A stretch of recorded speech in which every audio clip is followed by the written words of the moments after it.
en todas las áreas de la vida. Una ley es colocada para proteger. Lamentablemente, los seres humanos no estamos acostumbrados a obedecer. El ser humano se rebela contra todo lo que se llama ley porque quiere hacer su propia voluntad. ¿Y dónde están todos aquellos que rompen leyes? Privados de su libertad. Mira hasta dónde va la ilusión humana. Yo hago lo que quiero, vivo como quiero, hago lo que quiero. Correcto. Mas eso tiene una consecuencia.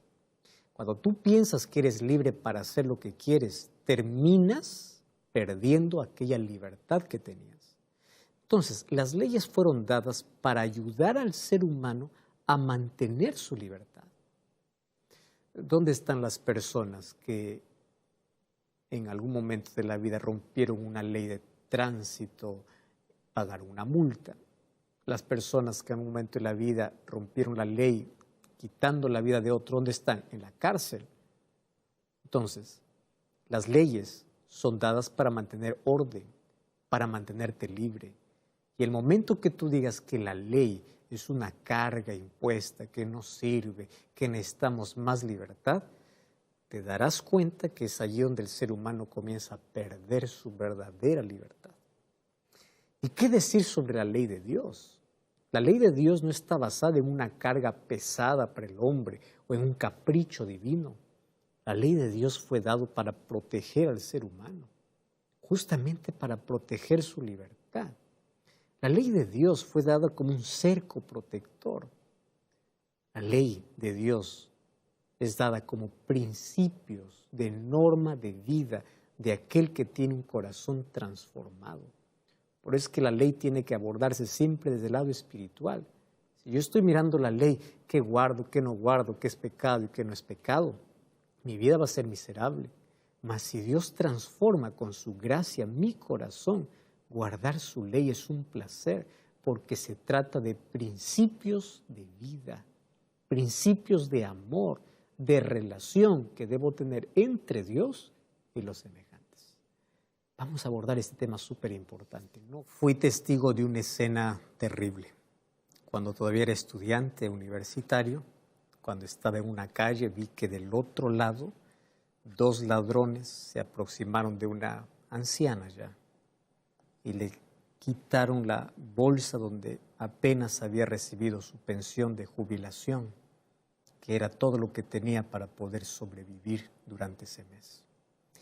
Yo intenté ayudar, quedé tan indignado, y cuando yo crucé la calle, obviamente ellos, los ladrones, ya habían tomado el bolso y ellos habían corrido. Y obviamente, imposible también de que solo pudiese ayudarles. Sin embargo, esta ancianita, allí en la desesperación, gritó, y al otro lado, en la esquina, estaba allí 2 policías. Así que estos ladrones, cuando tomaron el bolso y comenzaron a correr, no se dieron cuenta de que policías también estaban cerca. Al escuchar el grito de esta anciana, no pasó ni siquiera una cuadra y fueron detenidos. ¿Sabe que en ese momento yo sentí un alivio, una gratitud? Y dije, benditas leyes. ¿Qué cosa detuvo a estos ladrones? Los policías los detuvieron porque ellos acaban de romper una ley, apropiarse de bienes ajenos, practicar el robo, quitar el esfuerzo de alguien para llevarlo así de manera fácil. Entonces los policías tomaron esos 2 ladrones, devolvieron el bolso para la anciana y todo resuelto, nuevamente paz, armonía. Y dije, bendita ley. Si no existieran leyes y personas que pueden hacer que esas leyes puedan ser cumplidas, ¿cómo sería este planeta? Aún existiendo leyes, existe tanta corrupción y tanta maldad. Imagínate si no existieran leyes. Me deleito en la ley, porque la ley cumplida, observada de manera correcta, mantiene la paz, la armonía. ¿Cómo fuera tu hogar si en tu hogar no existieran leyes? Tus hijos salen cuando quieren, regresan cuando quieren, porque no hay una ley. Hacen lo que quieren. ¿Cómo sería el tránsito si no hay ley? todos cruzarían, nadie daría el pase a otro, habrían más accidentes. Existiendo leyes de tránsito, aún hay accidentes, aún, ¿por qué? Porque hay muchos que se atreven a desobedecer. Existiendo, pero imagínate sin ley de tránsito, ¿cómo sería? ¿Cómo sería jugar a fútbol si no existieran reglas, si no existieran leyes? Cada uno patearía para donde quiere. ¿Quién ganaría? Ahí pelearían dentro del campo y no jugarían. ¿Cómo si fuera el fútbol sin leyes? ¿Cómo sería el universo sin leyes? ¿Te pusiste a pensar en ello? Para que exista armonía y protección necesitan leyes claras y leyes que puedan ser cumplidas. Sin embargo, en algún tramo de nuestro camino hemos llegado a creer que la única ley que no existe es la ley de Dios. Y muchos se atreven incluso a pensar que la ley de Dios es incompatible con la gracia de Dios, que la gracia y la ley son enemigas. Cuando en la Biblia encuentro que ellas están en armonía, de que la ley de Dios es enemiga del cristiano, y no es así. Hay muchos que creen que la salvación es incompatible con la ley, que yo solamente por la fe en Cristo puedo ser salvo y por su gracia, así es que la ley de Dios, ¿para qué? Ya no existe. Quiero recordarte que la senda que conduce a la tierra prometida primero tiene que pasar por el monte Sinaí. Pero también quiero recordarte que el monte Sinaí te conduce al Calvario. No te olvides de eso. Aquel que va para Canaán pasa por el Sinaí, pero el Sinaí también te conduce al Calvario. Ahí está todo el plan. Entonces, cuando nosotros necesitamos considerar algunas verdades ahora mismo importantes acerca de la ley de Dios, ¿estás preparado? Ya hablamos sobre este tema varias veces en este programa y en otros programas, como Biblia Fácil o Hablar con Dios. Sin embargo, hoy quiero abordarlo desde otro punto de vista que es importante. Vamos a echar ahora mismo un vistazo a diferentes temas que giran en torno a la enseñanza de la salvación por medio de la fe en Cristo. ¿Correcto? Eso es lo que vamos a ver. Aquel que medita y estudia la salvación por la fe en Cristo, tarde o temprano va a encontrar que la obediencia a la ley de Dios es importante en su camino. Entonces la pregunta es, ¿cómo consideras a la ley de Dios? ¿Como amiga o como enemiga? Para eso tenemos que preguntarnos, ¿cuál es el propósito de Dios al dar su ley? ¿Eres feliz cuando piensas en la ley de Dios? Dices como yo, bendita ley, gracias a Dios por la ley, o maldices a la ley.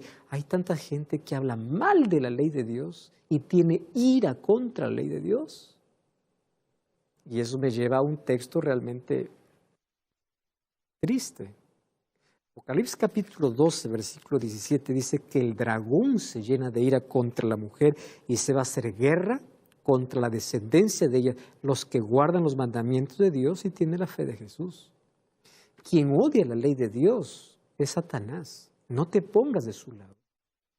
Él hace guerra, lucha, pelea contra aquel que es salvo por la gracia, es salvo por la fe y es obediente a Dios.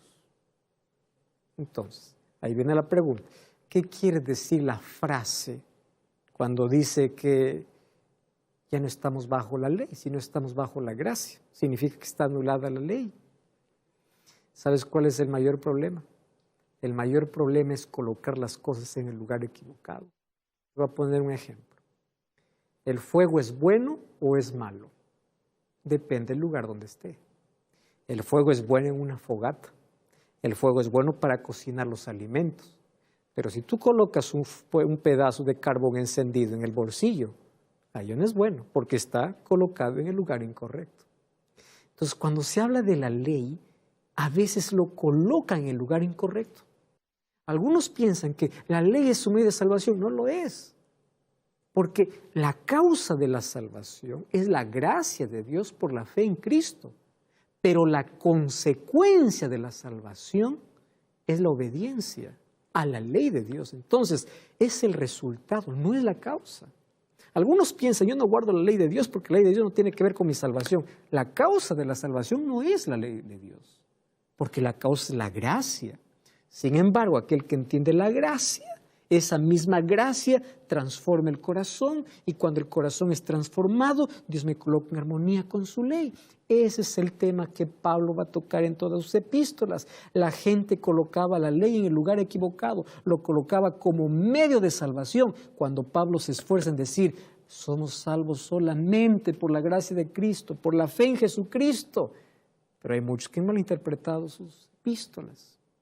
Ahora, existen buenas y malas noticias para aquellos que andan buscando respuestas a sus preguntas acerca de la ley de Dios. Vamos a analizar apenas algunas. ¿Sabes que en Romanos, capítulo 9 y 10, el apóstol Pablo habla acerca de la ley, inclusive como norma de salvación? Romanos capítulo 10. Mira, abre tu Biblia, Romanos capítulo 10, versículo 1. Romanos 10:1. Dice así: hermanos, ciertamente el anhelo de mi corazón y mi oración a Dios por Israel es para salvación. Entonces ahí viene la pregunta, ¿de quién está hablando el apóstol Pablo aquí? ¿De Israel? ¿Quién es Israel? ¿Está hablando para los israelitas o para el Israel espiritual también? Cuando vamos al libro de Gálatas, capítulo 3, versículo 29, dice así, para aquellos que creen, y si vosotros sois de Cristo, presta atención, ciertamente linaje de Abraham sois, y herederos según la promesa. Entonces lo que está escribiendo en Romanos es para todos los que creen en Cristo, que llegamos a heredar también parte de las promesas que Dios dio para Abraham, pero ahora obviamente promesas superiores que tienen que ver con la eternidad. Entonces, ciertamente dice que en el anhelo de su corazón y su oración, ¿qué cosa dice que es? Por Israel. ¿Para qué? Para salvación. Ahora, continuemos leyendo el texto con el cual comenzamos. Ahora, ¿él qué cosa dice? Por el cual yo les doy testimonio de que tienen celo por Dios, pero no conforme a ciencia. ¡Wow! Porque ignorando la justicia de Dios y procurando establecer la suya propia, no se han sujetado a la justicia de Dios. Porque el fin de la ley es Cristo para justicia a todo aquel que en él cree. Hay algunas personas que solamente toman ese texto, ¿no? Y dicen, el fin de la ley de Cristo, y lo cambian. ¿Cómo lo cambian? Diciendo, Cristo puso fin a la ley. No está diciendo eso. El fin de la ley es Cristo. Es decir, la finalidad, el objetivo de la ley, ¿qué cosa es? Es conducirnos a Cristo. Esa es la finalidad. Ahora, hay otra manera de leer esta última frase. Cristo es el objetivo de la ley. Pero también ese fin de la ley es interesante poder interpretarlo en este contexto. Él también es el fin de la ley para la justicia por obras. ¿Correcto? No es el fin de la ley porque coloca un fin a la ley misma, sino aquellos que intentan justificarse por la ley. Al considerar la ley de Dios, particularmente obviamente los 10 mandamientos, es necesario notar de que ellos cumplen algunas funciones y propósitos definidos. Y dentro de la función de la ley no es salvar al ser humano, sino mostrarle su miserableza para que el ser humano reconozca que es pecador y busque a Cristo. Por eso es que el fin de la ley es Cristo. Cuando tú estás sucio del rostro, primero te vas a un espejo para ver dónde está la suciedad. Pero tú no te limpies con el espejo. El espejo apenas te muestra, no te limpia. Lo que te limpia es el agua. Entonces, cuando tú vas a la ley, observas y guardas la ley, muestra tu condición. ¿Quién eres tú y tu necesidad real? La función de la ley no es limpiarte, no es salvarte, es mostrarte el pecado. El problema es cuando nosotros entendemos mal cuál es su función. Hay personas hablando en contra de la ley, diciendo que la ley fue anulada, que no necesitamos más ley, que solo la gracia es suficiente, que el nuevo pacto anula la ley, cuando en Hebreos dice que el nuevo pacto Dios coloca la ley en el corazón. En eso consiste el nuevo pacto. Entonces, Una de aquellas grandes funciones y propósitos de la ley es protegernos. Mira, hay muchas personas que hablan en contra de la ley y no conocen la ley. Hay gente que dice así, pastor, ya no hable más de ley porque la ley es un asunto del judío. La ley es un asunto del Antiguo Testamento. Desde que Cristo vino y murió, las leyes se anularon. Y muchos confunden porque en la Biblia hay varios tipos de leyes. Hay leyes ceremoniales, hay leyes civiles, hay leyes que eran exclusivas para el pueblo de Israel. Por ejemplo, las leyes ceremoniales tuvieron su cumplimiento en la cruz y no necesitamos más hoy continuar con esas leyes. Pero existe una ley que es moral, que no tiene que ver con una cultura, tiene que ver con principios de vida y es la ley de Dios basada en Éxodo capítulo 20. Y entonces hay muchos que colocan todas las leyes como que Cristo colocó fin ahí en la cruz y no es así. Fíjate, en Éxodo capítulo 20 la ley es colocada como protección. Primer mandamiento, no tendrás otros dioses delante de mí. ¿Qué cosa te está diciendo? Ama solo a Dios. ¿De qué te está protegiendo? De la idolatría. Yo te pregunto, ¿amar a Dios o no tener otro Dios era solo para el judío o también es para mí? No tener otros dioses era solamente para el Antiguo Testamento o también para la iglesia cristiana en el Nuevo Testamento. ¿Me estás entendiendo? No coloques a otro Dios en tu vida. Porque todos esos dioses no existen, te hieren, pero el ser humano es idólatra por naturaleza y quiere anular la ley porque quiere seguir siendo idólatra. ¿Qué dice el segundo mandamiento? No te hagas imágenes, no te hagas estatuas, ni de madera, ni de yeso, ni nada de lo que esté arriba en el cielo, debajo en la tierra. No adores estatuas. ¿Qué te está diciendo? No pierdas tiempo, te está protegiendo el tiempo. No pierdas tiempo porque eso no sirve, no te escucha. ¿Cuál dice el tercer mandamiento? No tomes el nombre de Jehová tu Dios en vano. Te está protegiendo de la blasfemia. ¿Qué dice el cuarto mandamiento? Acuérdate del día sábado para santificarlo. Descanso físico, mental. Te está protegiendo la salud y la relación que debes tener con Dios. Pero hay muchos que quieren anular toda la ley solo porque el cuarto mandamiento.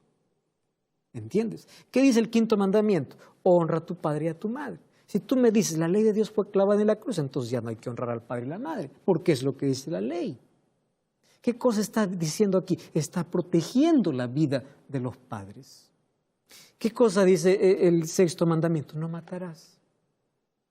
¿Qué cosa está diciendo? La vida es sagrada. Considera sagrada la vida. No cometerás adulterio. Sé fiel a tu cónyuge. Eso es lo que está diciendo. No robes nada, sé honrado, sé honesto. Solo di la verdad. Cuando dice no levantarás falso testimonio, di la verdad. No codiciarás nada de tu prójimo. ¿Qué te está diciendo? No vivas envidiando la vida de los demás. ¿Qué cosa está hablando? Son principios para proteger nuestra vida, proteger nuestra libertad. Cuando alguien viene y dice, la ley de Dios, eso ya no sirve, fue para el judío. Entonces digo, ahora hay que adulterar, hay que robar, hay que matar, hay que blasfemar el nombre de Dios, porque ya fue anulada. ¿Entiendes que eso no tiene sentido? Jesús dijo en Mateo capítulo 5, 17 y 18, no penséis que vine para anular la ley de los profetas. Vine a cumplir, la palabra cumplir, el verbo pleros, que significa ampliar en el término griego, ¿no? No vine a anular, vine a ampliar, porque son principios de vida, tiene que ver con una conducta de una vida transformada. ¿Recuerdas que hablamos aquí en este programa sobre la verdadera obediencia? Entonces la verdadera obediencia tiene que ver con un corazón transformado, un corazón que no solamente no toma un arma para matar, sino que no mata desde su interior. Un corazón transformado es aquel que es capaz de ser obediente de manera real y colocar en armonía con los principios que Dios estableció en su ley. Cuando tú me dices ya no existe ley, entonces vive como quiera, puede robar, puede ser idólatra, puede ser adúltero. Hubo un hombre llamado Fiorello da Guardia en la ciudad de Nueva York. Fue uno de los famosos alcaldes del antaño. Y él dijo así: si bien los abogados y legisladores han elaborado 10,000 leyes, nunca han podido hacer más o mejorar los 10 mandamientos que Dios colocó en su ley. Porque en base a eso está cómo relacionarnos mejor con Dios y con los semejantes. No existe algo mejor que eso. Ahora te recuerdo, la ley de Dios cumple varias otras funciones además de protegernos. Un detalle, la ley de Dios nunca se debe colocar en el lugar como medio para alcanzar la salvación, porque la ley de Dios es el resultado de una vida que fue transformada por Dios. Somos salvos por la fe y la gracia de Cristo. Efesios capítulo 2, versículo 8 y versículo 9. Sin embargo, dice Efesios 2:8, somos salvos por gracia, y el versículo 10 dice, para buenas obras. Y las buenas obras son el resultado de que Dios coloca sus principios en mi vida mediante su ley. Aquel que piensa que se salva por guardar la ley, se torna un legalista. Pero la ley no nos salva. La ley es la evidencia de que somos salvos por Jesús. Ahora fíjate una cosa. Otra función de la ley es que la ley es la norma por el cual todos seremos juzgados. Mira lo que dice el libro de Santiago, capítulo 2, versículo 8 hasta el versículo 13. Santiago capítulo 2, versículo 8, versículo 13. Es interesante lo que dice aquí el apóstol Santiago. Dice, si en verdad cumplir la ley suprema conforme a la Escritura, amarás a tu prójimo como a ti mismo, bien hacéis. Pero si hacéis acepción de personas, cometéis pecado y quedáis convictos por la ley como transgresores. Porque el que guarda toda la ley pero ofende en un solo punto es culpable de todo. El que dijo no cometerás adulterio también ha dicho no matarás. ¿Y dónde está no cometerás adulterio, no matarás? En Éxodo 20. Santiago está en el Nuevo Testamento. No está hablando de una ley diferente. Y el versículo 12 dice, hablad y obrad como los que habéis de ser juzgados por la ley de la libertad. ¡Wow! ¡Qué interesante!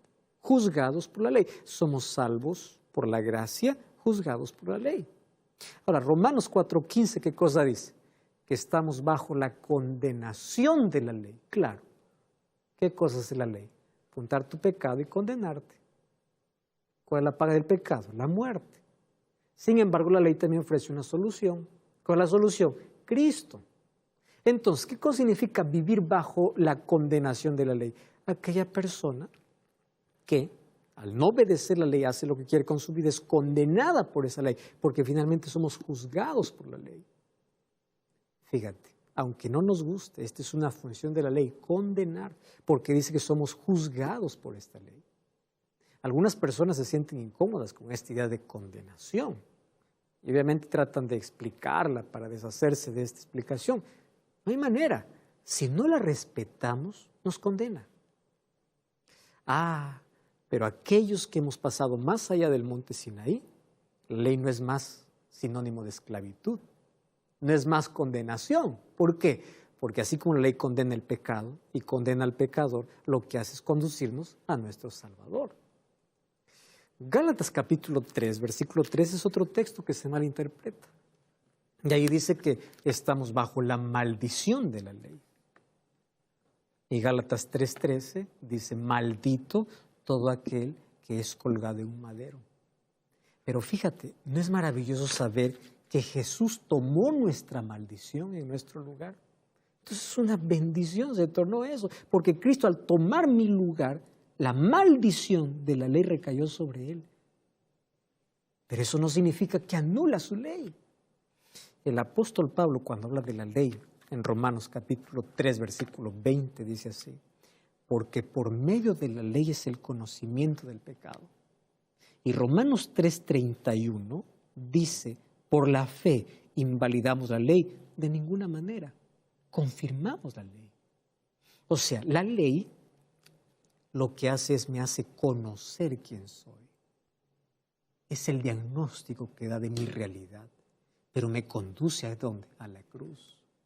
Por eso cuando volvemos a Santiago capítulo 1, versículo 23 y versículo 25, allí dice que la ley es comparada como un espejo, que me muestra la necesidad de limpieza, de purificación, aunque ella no me purifica. De modo que hay varias aplicaciones de la ley de Dios en la Biblia. Y es más, me dice cuál es su función. Esto puede producir dolor o gozo, puede producir esperanza, puede conducirnos a la cruz de Cristo para poder limpiarnos. Sin embargo, existe una aplicación que nunca se debiera dar a la ley. Contra esa explicación está el apóstol Pablo. Por eso es que el apóstol Pablo, cuando escribe Gálatas, Efesios, usa incluso analogías para poder explicar qué cosa. La ley nunca es el medio de salvación. Ese es el lugar incorrecto que mucha gente lo ha colocado. No es. Quien me salva es Cristo. Soy salvo por su gracia, pero su gracia no anula su ley. ¿Estás entendiendo? Por eso que Jesús dice en Juan 14:15, si me amas, guarda mis mandamientos. Primero es el amor, primero es la gracia, porque de paso la base de la ley de Dios es el amor. Amor a Dios y amor al prójimo. 4 primeros mandamientos demuestran cómo amo a Dios. 6 mandamientos últimos, cómo amo a mi prójimo. Señor, te amo. ¿Cómo? Guarda mi ley, guarda mi sábado, no tomes mi nombre en vano, no seas idólatra, no te inclines ante esculturas. De esa manera demuestras que me amas. No solamente es, aleluya, te amo de palabra, demuéstrame con acciones. Ahora, ¿cómo amo a mi prójimo? Primero amando a mi familia, mis padres, mi esposa, mis hijos. ¿Estás entendiendo? Entonces, hay personas que colocaron a la ley en el lugar incorrecto. Intentan salvarse guardando la ley por sus propias obras. Y de eso no se trata la ley. Entonces, legalismo, en primer lugar, sería aquel que intenta salvarse por las obras.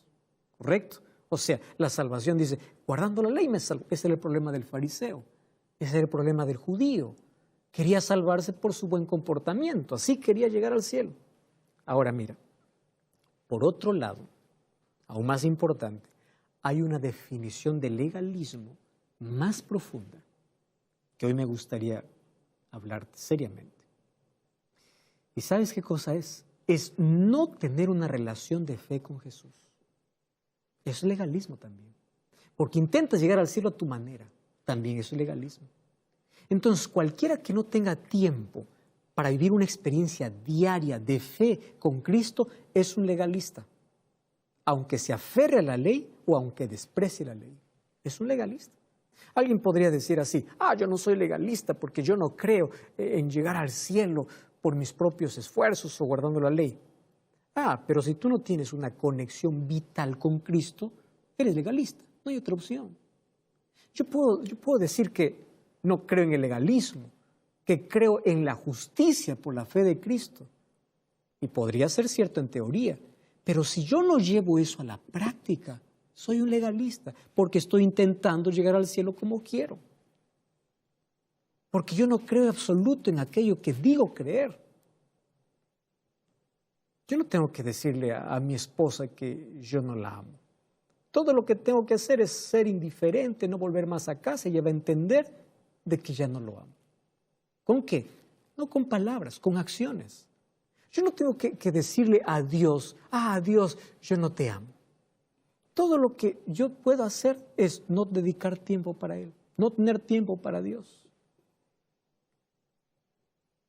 Entonces se entiende de que no lo amo. El mensaje queda claro.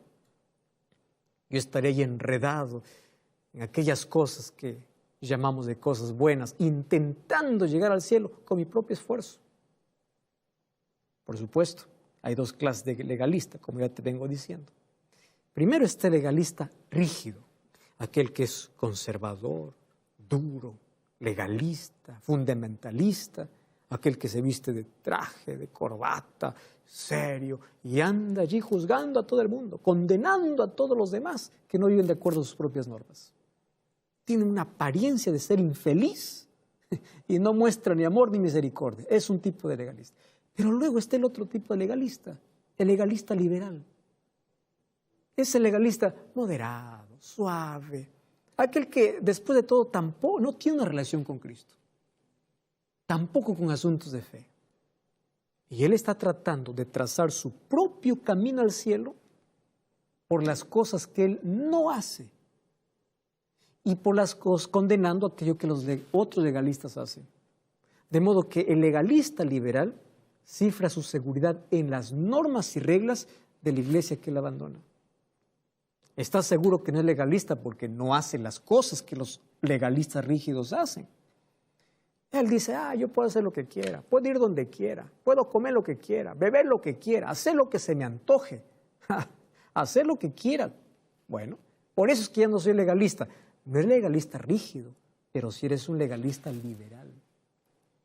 Entonces, la definición más pura de legalismo es cualquiera que pretende ser cristiano o llegar al cielo, ya sea viviendo su propia vida, separado de Cristo, o guardando bien la ley, separado de Cristo.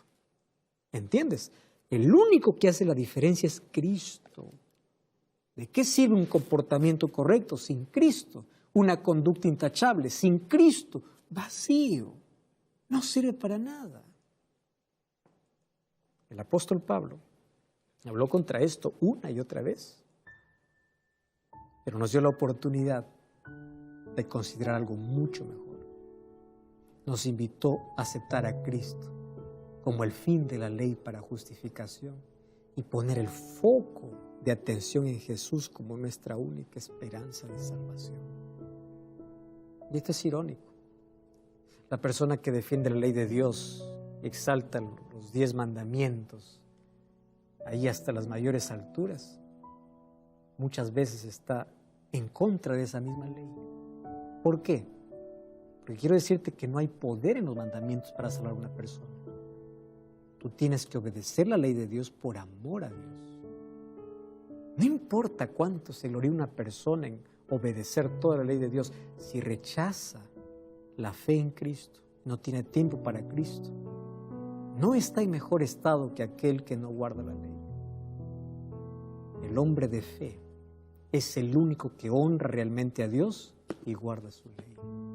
Pero por otro lado, no quiero que digas, la ley de Dios fue anulada, ya no sirve ser obediente. No. Porque eso no entra en el plan de salvación. Sin fe es imposible agradar a Dios, dice Hebreos capítulo 11 y 6. Pero también dice que con fe todas las cosas son posibles. Eso dice Marcos 9:23. Entonces, si la fe hace que lo imposible sea posible, precisamente eso es lo que Dios quiere que nosotros hagamos. Aquello que no está dentro de nuestras posibilidades.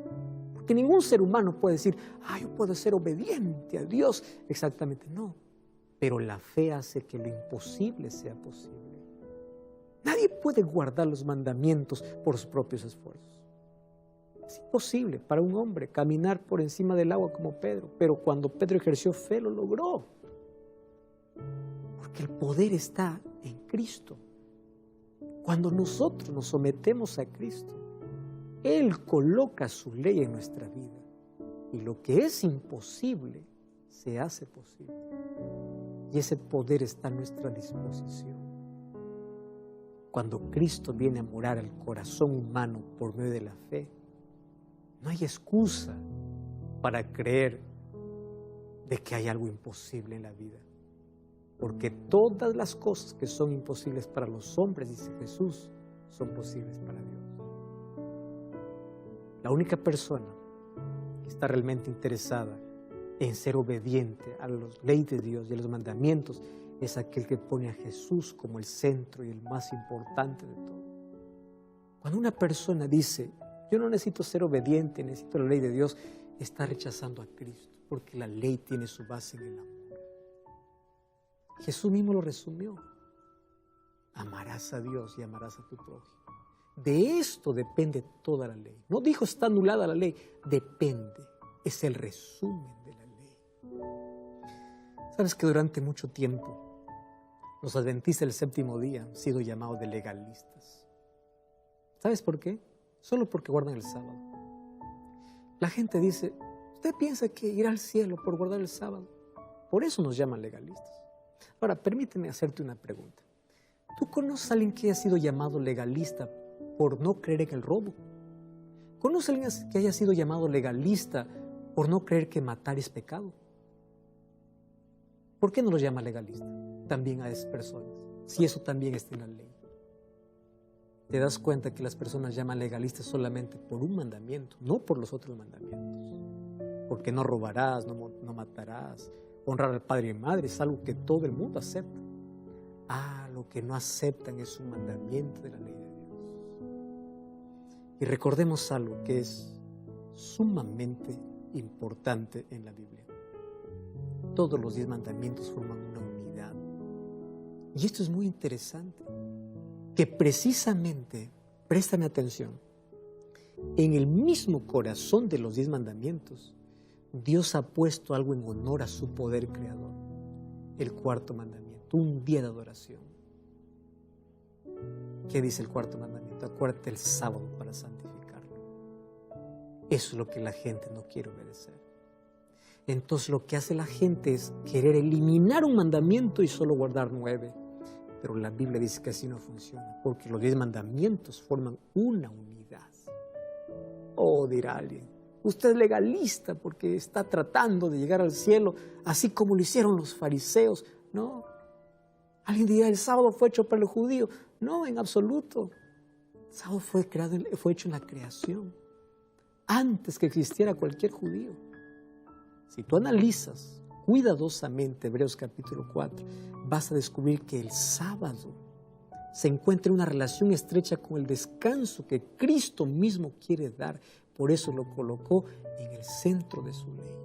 Y eso no es legalismo, es obediencia. Pero no hablemos aquí de ley sin primero no hablar de Cristo, de transformación. Aquel que se somete a Cristo y Cristo llega a ser lo más importante y ama a Cristo de todo corazón, es aquel que va a estar dispuesto a obedecerlo. Se trata de obediencia, de espiritualidad. Hoy yo quiero invitarte a que tú puedas mirar a la ley de Dios como el plan que Dios tiene para protegerte, porque el fin de la ley es Cristo. Quiere decir que Cristo es la finalidad absoluta, la finalidad suprema. La ley no te salva, pero te conduce a aquel que te salva. Es así como Dios me protege y es así como yo demuestro mi amor a Dios. Mi esposa va a cantar una linda música. In the darkest night I find my way, a beacon of hope, the sun's warm ray. Through storms and trials I stand tall, happiness resides within my soul.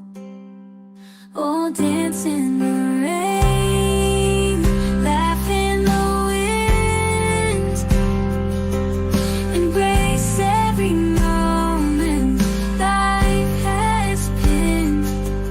No matter the struggle, no matter the strife, I'll find joy in the journey, love and life. When shadows creep and doubts arise,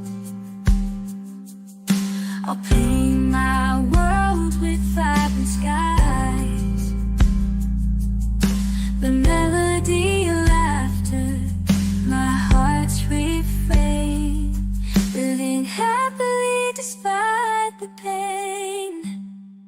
Oh, dance in the rain, laugh in the wind, embrace every moment life has been. No matter the struggle, no matter the strife, I'll find joy in the journey, love and life. So let the storms rage, let the tides roll, I'll hold my head high with grace